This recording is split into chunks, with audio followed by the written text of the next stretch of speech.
Hello guys, today ang aayusin mo natin is itong Realme C15. Yung sira nito guys is yung kanyang LCD is napunit yung kanyang flex ribbon cable sa likod. Ayan, so nakikita nyo natanggal na lang bigla, no? And then yung kanyang battery is lumobo na rin, no? Siguro due to overcharging or laging nade-drain or ginagamit ng nakasaksak. So iiwasan nyo yun guys, no? And then samahan nyo akong palitan itong mga gamit na to and tingnan natin kung gumagana ba itong phone na to dahil matagal daw itong natambak, no? So tara! Nabuksan na natin yung back cover and then natanggal na rin natin yung LCD dahil nga napunit. So ano natin gagawin dito is tanggalin natin yung mga screws na nagko-cover na naman sa kanyang mainboard, no? And para matanggal natin yung kailangan natin tanggalin, which is yung battery.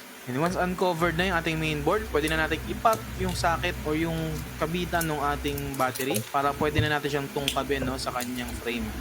Yan, so may kalumaan na rin yung adhesive dito guys and sobrang dikit talaga. So pinilit na lang natin and gumamit ako ng onting isopropyl dyan. Kaya namang kamayin and then okay na. Na-break free na natin yung ating battery, no.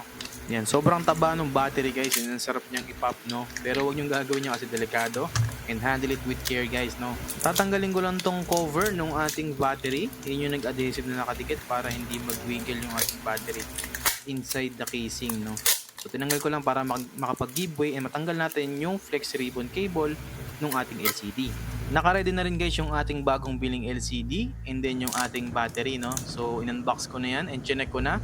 So let's do a quick testing bago natin i-glue lahat, no. And then yung ating battery din, testing natin kung mabuhay pa tong phone na to. And once snug and fit na yung ating battery and LCD, proceed na tayo, i-on na natin. Ayun, so success guys and gumagana pa naman yung ating motherboard and then yung ating cellphone, no. So kailangan lang talaga ng bagong battery and bagong LCD. And then once confirm na natin na gumagana yung ating phone, pwede na tayo mag-proceed sa pag-glue ng ating battery. So gagamit na akong double-sided tape para fix yung ating battery and then glue para sa ating LCD, no. Para mag-fix na, gamitan na lang din natin ng ating yung bonding fixture para mag-snug talaga LCD at dumikit. So wait lang tayo ng curing ng glue, much better 2 to 3 hours or 1 day and then okay na yung ating LCD, no. Peel na lang natin tong ating, so sadly wala siyang libreng tempered glass na kasama, no. Pero okay na yung ating phone and then good as nyo na.